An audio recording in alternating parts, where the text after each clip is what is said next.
በዛሬው እጅግ አስፈሪና ተለዋዋጭ በሆነው የመካከለኛው ምስራቅ የፖለቲካ መድረክ ላይ በዋሽንግተንና በቴህራን መካከል ያለው ወታደራዊ ፍጥጫ ለሁለተኛ ተከታታይ ቀን ቀጥሏል። ሰማዩ በባሩድ ጭስና በሚሳኤል ፍንጣሪዎች ተሸፍኗል። ምድሪቱም በከባድ ፍንዳታዎች ድምፅ እየተናወጠች ትገኛለች። ባሳለፍነው ሚያዝያ ወር ላይ የተደረሰውና ለዓለም በትንሹም ቢሆን ፋታ አስገኝቶ የነበረው የደካማ የተኩስ አቁም ስምምነት ዛሬ ላይ የስሙላ ወረቀት ሆኖ ቀርቷል። በሆርሙዝ የባህር ሰርጥና በፋርስ ባህረ ሰላጤ ላይ ሰማዩ በሚሳኤልና በድሮን መንጋዎች ተጥለቅልቋል። ፕሬዚዳንት ዶናልድ ትራምፕ ኢራን አሁኑ የሰላም ስምምነቱን ካልፈረመች የቦምብ ናዳን አዘንባለሁ ሲሉ በሰነዘሩ ዛቻ መሰረት የአሜሪካ ጦር ጀቶች በኢራን ሰማይ ላይ እሳትን አውርደዋል። አሜሪካ በኢራን ወታደራዊና የመገናኛ ተቋማት ላይ የፈጸመችው አውዳሚ ጥቃት የኢራን አብዮታዊ ዘብ በቀጠናው ባሉ የአሜሪካ ጦር ሰፈሮች ላይ ወሰደው ግዙፍ ያጸፋ እርምጃ እንዲሁም በትራምፕ አስተዳደር ምርት ውስጥ የተፈጠረው ከፍተኛ ውጥረትና የዓለምን ኢኮኖሚ እያነቀው ስላለው የነዳጅ ዋጋ ግሽበት ሰፊ ትንታኔ ይዘናል። አብራችሁን ቆዩ። በዚህ ሳምንት መጀመሪያ ላይ በሆርሙዝ የባህር ሰርጥ አቅራቢያ አንዲት የአሜሪካ አፓቺ የጦር ሄሊኮፕተር ተመታም ወድቆ ይታወሳል። ይህ ክስተትም እንደ ድኝ ክብሪት ሆኖ በማገልገል ለአስርተ ዓመታት የቆየውን ቂም ዳግም ቀስቅሶታል። አሜሪካ ለዚህ ምላሽ በሚል በትላንትናው ዕለት ምሽት በጀመረችውና ዛሬ ጠዋት በገፋችበት የአየር ድብደባ በኢራን ምድር የሚገኙ ወታደራዊ የስለላ ማዕከላትን፣ የኮሚኒኬሽን መረቦችንና የራዳር ጣቢያዎችን ኢላማ አድርጋለች። የአሜሪካ ማዕከላዊ ሴንትኮም ጥቃቱን የኢራን ቀጣይነት ያለው ትንኮሳ ለመግታት የተወሰደ እርምጃ ሲል የጠራው ቢሆንም በመሬት ላይ ያለው እውነታ ግን ከዚያ የከፋ ነው። ፍንዳታው በኢራን ዋና ከተማ ቴህራን ብቻ ሳይሆን ስትራቴጂካዊ በሆኑት እንደ ባንደር አባስ፣ ሲሪክ፣ ካርጋንና ሚናብ ባሉ የባህር ጠረፍ ከተሞች ጭምር አስተጋብቷል። እንዲሁም ጥቃቱ እስከ ሰሜናዊቷ ካራጅና ቫራሚን ድረስ ዘልቆ በመግባት የኢራን ሕዝብ ከፍተኛ ድንጋጤ ውስጥ ጥሎታል። የአሜሪካ መከላከያ ሚኒስትር ፒት ሄግሴዝ ይህንን ወታደራዊ እርምጃ ከኢራን ጋር ለሚደረገው ድርድር እንደ ትልቅ ግብዓት ነው የተመለከቱት። ሄግሴዝ በፍሎሪዳ ለሚገኙ ጋዜጠኞች ሲናገሩም በቦምብ መደራደር ካስፈለገን በቦምብ እንደራደራለን በማለት ዓለምን ያስደነገጠ ንግግር ሰንዝረዋል። It's because the War Department is prepared to set the terms to ensure that we get the kind of deal President Trump expects. ይህ የትራምፕ አስተዳደር የሚከተለው የኃይል ዲፕሎማሲ ኢራንን በማስፈራራት ወደ ድርድር ጠረጴዛ ለማምጣት የታለመ ቢሆንም የቴህራን ምላሽ ግን ለዋሽንግተን ያልታሰበ ራስ ምታት ሆኖባታል።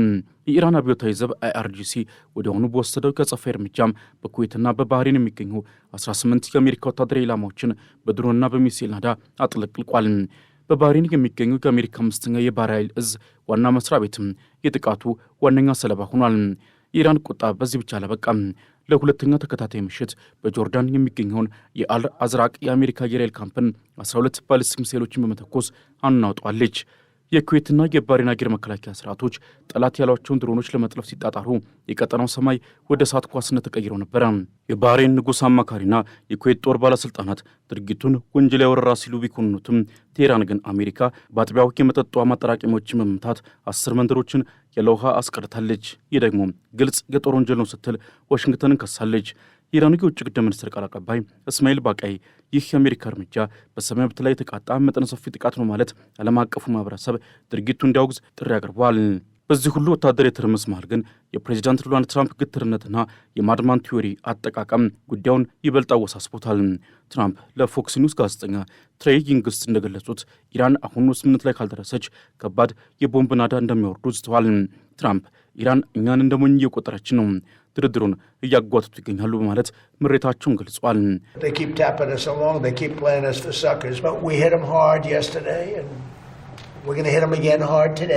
ይሁን እንጂ የኢራን የተባበሩት መንግስታት አምባሳደር አሚር ሰኢድ ኢራቫኒ ኢራን በዛቻና በጫና ስር ሆና ድርድር አታውቅም፣ ለኃይልም አትንበረከክም በማለት ለትራምፕ ግልጽ ምላሽ ሰጥተዋል። ይህ በሁለቱ ሀገራት መካከል ያለው የእልህ ፍልሚያ የሰላሙን ድርድር እንደ ሸረሪት ድር እጅግ ስስና ደካማ አድርጎታል። ወደ ኢኮኖሚ ገጽታ ስንመለስ የሆርሙዝ ሰርጥ መዘጋት ያስከተለው ቀውስ መላውን ዓለም እያደቀቀው ይገኛል። የዓለም የነዳጅና የተፈጥሮ ጋዝ ፍላጎት 1/5 ከሚያልፍበት የስልታዊ የውሃ መስመርም አሁን ላይ በኢራን አፈሙዝ ስር ወድቆ ይገኛል። ኢራን በሰርጡ በሚያልፍ ማንኛውም መርከብ ላይ ተኩስ እንደምትከፍት ያስጠነቀቀች ሲሆን አሜሪካ ግን ሰርጡ አልተዘጋም፣ መርከቦችም እየተንቀሳቀሱ ነው ማለት መረጃውን ለማስተባበል ብትሞክርም የነዳጅ ዋጋ ግን በአንድ ጀንበር $3 ጨምሯል። በትራምፕ አስተዳደር ላይ ደግሞ የአገር ውስጥ ጫናው እየበረታ ነው። አሜሪካውያን ለነዳጅ የሚያወጡት ገንዘብ መናሩ የፕሬዚዳንቱን ተወዳጅነት ቁልቁል እያወረደው ነው። በመጪው ህዳሩ ለሚካሄደው የአጋማሽ ዘመን ምርጫ የሚወዳደሩት የሪፐብሊካን አባላት ጦርነቱ ያስከተለው የኑሮ ውድነት ስልጣናቸውን እንዳያሳጣቸው በከፍተኛ ስጋት ውስጥ ወድቋል። ጦርነቱ በሌላኛው ግንባር ማለትም በሊባኖስ በኩል ደግሞ ይበልጥ ወደ ከፋ ደረጃ ተሸጋግሯል። የእስራኤል ጦር በደቡባዊ ሊባኖስ በምትገኘው ታሪካዊቷ የታይር ከተማ ላይ ከፈተው ጥቃትም ጦርነቱ ምን ያህል አጥፊና ሰብአዊነት የጎደለው መሆኑን በግልጽ የሚያሳይ ነው።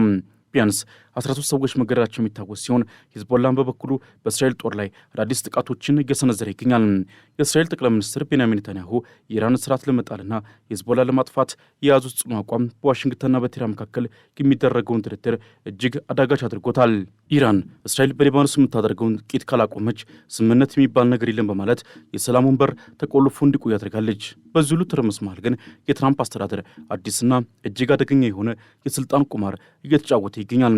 ፕሬዚዳንቱ የኢራን የኒውክሌር መርሃ ግብር ለመግታትና የሆርሙዝ ሰርጥን ለማስከፈት በሚል የሰነዘሩ ጥቃትም ምናልባትም ጦርነቱን ከቁጥጥር ውጭ ሊያደርገው ይችላል የሚል ስጋት አለ። የሪፐብሊካን የሕግ መወሰኛ ምክር ቤት አባል የሆኑት ጂም ሃይምስ እንደገለጹት ኢራን በተባበሩት አረብ ኤምሬትስና በኳታር የሚገኙ የኃይል መሠረተ ልማቶችን የማውደም አቅም አላት። ይህ ደግሞ የአሜሪካን ሕዝብ ለከፋ የኢኮኖሚ ውድቀት ይዳርገዋል። ኢራን የምትመዘው በርካታ ካርዶች አሏት። እነዚያ ካርዶች ደግሞ በሙሉ የሚያመለክቱት ወደ አንድ አቅጣጫ ነው። እሱም የነዳጅ ዋጋ ሰማይ መንካት ነው በማለት ሃይምስ አስጠንቅቋል። ኢራን አሁን ላይ የምትከተለው ስልት በአይጥና በድመት ጨዋታ ላይ የተመሰረተ ነው። አሜሪካ አቅሟን አዳክም ያለው ብላ ብታስብም ኢራን ግን በቡልዶዘርና በቆሻሻ መኪናዎች ፍርስራሹን በማንሳት ግዙፍ ሚሳኤል መጋዘኖቿን ዳግም እያነቃች መሆኑን የሳተላይት ምስሎች እያረጋገጡ ነው። ይህ የኢራን ጽናት ለምዕራቢያን ትልቅ የስነ ልቦና ስብራት ሆኗል። የኩዌት አውሮፕላን ማረፊያ በድጋሚ ጥቃት ማስተናገዱና የባህሬን ሉዓላዊነት መደፈሩ ጦርነቱ ቀጠናዊ ቅርጽ መያዙን ያሳያል። አሜሪካን በበኩሏ ብሎኬዱን በማጥበቅና የኢራን ወደቦች በመቆለፍ ቴህራንን ለማንበርከክ ብትሞክርም ኢራን ግን በሆርሙዝ ሰርጥ ያጠመደቻቸውን የሞት ፈንጂ እንደ ዋነኛ ካርድ እየተጠቀመችበት ነው። በዚህ እጅግ አሳሳቢና መላውን ዓለም ባመሰቃቀለው ወታደራዊ ውጥረት ውስጥም በቀጣይ የሚጠበቁት ክስተቶች የሰላምን ተስፋ ወይ ዳግም ሊያለመልሙ ካልሆነም ደግሞ የሰው ልጅን ታሪክ ወደማይመለስበት የቀውስ አዘቅት ውስጥ ሊከቱት የሚችሉ ናቸው። አሜሪካና ኢራን አሁን የደረሱበት ነጥብ የመጨረሻው ፍልሚያ ዋዜማ ይመስላል። በቀጣይ ቀናትና ሳምንታት ውስጥ ሊከሰቱ የሚችሉትን አበይት ጉዳዮች በሶስት ዋና አቅጣጫዎች መመልከት ይቻላል። የመጀመሪያውና ዋነኛው በቀጣይ የሚጠበቀው ነገር የትራምፕ የቦምብ ዲፕሎማሲ ውጤት ነው። የመከላከያ ሚኒስትሩ ፔት ሄግሴዝ በቦምብ መደራደር ካስፈለገን በቦምብ እንደራደራለን በማለት የተናገሩት ንግግርም በቀጣይ ሰዓታት ውስጥ ወደ ተግባር ሊቀየር ይችላል።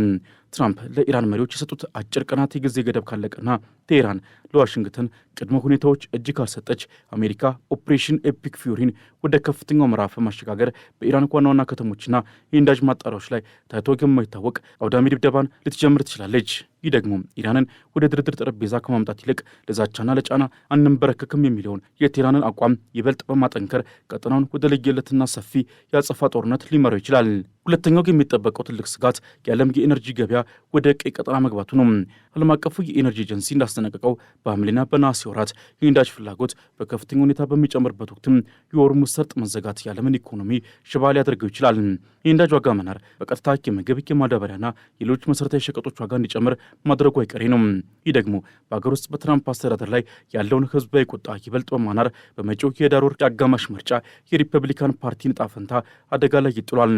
ኢራን በባህር ሰርጡ ላይ ያላትን የሞት ወጥመድ ካላላላችና አሜሪካም የኢራን ወደቦች መቆለፏን ከቀጠለች የዓለም ኢኮኖሚ የታሪክ ትልቁን የኤነርጂ መቅሰፍት ለማስተናገድ ጥቂት ሳምንታት ብቻ ነው የቀሩት። ሶስተኛውና በቀጣይ የሚጠበቀው ነጥብ የቀጠናዊ ጦርነቱ መስፋፋት ነው። የኢራን አብዮታዊ ዘብ በኩዌት በባህሬንና በጆርዳን የሚገኙ የአሜሪካ የጦር ሰፈሮችን ኢላማ ማድረጉ ጦርነቱ ከሁለቱ ሀገራት ድንበር አልፎ መላውን መካከለኛው ምስራቅ እያዳረሰ መሆኑን ያረጋግጣል። በቀጣይ ቀናት ኢራን በየመን የሚገኙትን ሁቲዎችንና በሌሎች ሀገራት ያሉ ተላላኪ ቡድኖቿን በማንቀሳቀስ በቀይ ባህርና በሜዲትራንያን ባህር ላይ የሚደረጉ የንግድ እንቅስቃሴዎችን ይበልጥ ልታወቅ ትችላለች። በሌላ በኩል የእስራኤሉ ጠቅላይ ሚኒስትር ቤንያሚን ኔታንያሁ የኢራንን የሃይማኖት ስርዓት ለመጣልና የኒውክሌር ፕሮግራሟን ለማጥፋት ያላቸው ጽኑ ፍላጎት አሜሪካንን ወደማይፈለግ የየብስ ጦርነት ሊጎታት ይችላል የሚል ስጋት አለ። በተጨማሪም በኳታር በኩል የሚደረገው ምስጢራዊ ዲፕሎማሲ ጥረት የመጨረሻ ዕድሉን ይሞክራል ተብሎ ይጠበቃል።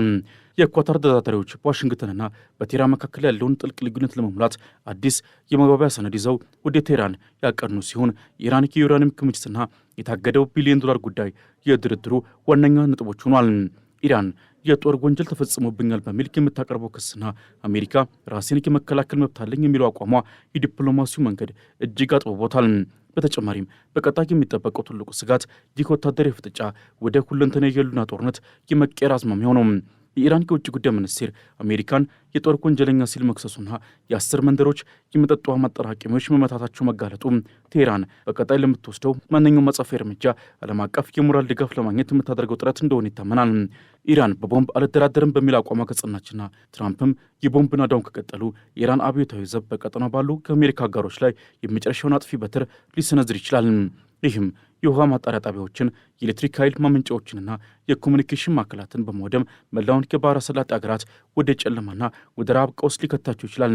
ይህ ደግሞ በዓለም አቀፍ ደረጃ የማዳበሪያና የምግብ ዋጋን ወደማይቀመስ ደረጃ በመስቀል ጦርነቱን ከታንክና ከሚሳኤል ፍልሚያ ባለፈ ወደ ቢሊዮኖች የህይወት ዋስትና አደጋነት ይቀይረዋል። በትራምፕ አስተዳደር በኩልም ቢሆን በመጪው የህዳር ወር የሚደረገው የአጋማሽ ምርጫ የኮንግረሱን ስልጣን ለማጣት ሲባል በቀጣይ ሳምንታት ውስጥ ወደ እጅግ አውዳሚ የሆነ ወታደራዊ ድል ካልሆነም ደግሞ ታሪካዊ ስምምነት በአስቸኳይ ለማምጣት ከፍተኛ ግፊት ያደርጋል። ይህም ማለት በቀጣይ ቀናት ዓለም ወይ የታላቁን የሰላም ብስራት ካልሆነም ደግሞ የታላቁን ውድመት ነጋሪት ለመስማት ደቂቃዎች ብቻ ቀርቷታል ማለት ነው። በመጨረሻም በቀጣይ የሚጠበቀው ነገር ወይ የታሪክ ትልቁ ሰላም ካልሆነም መላውን ዓለም ወደማይቀረው ጥፋት የሚመራው ታላቁ ጦርነት ይሆናል።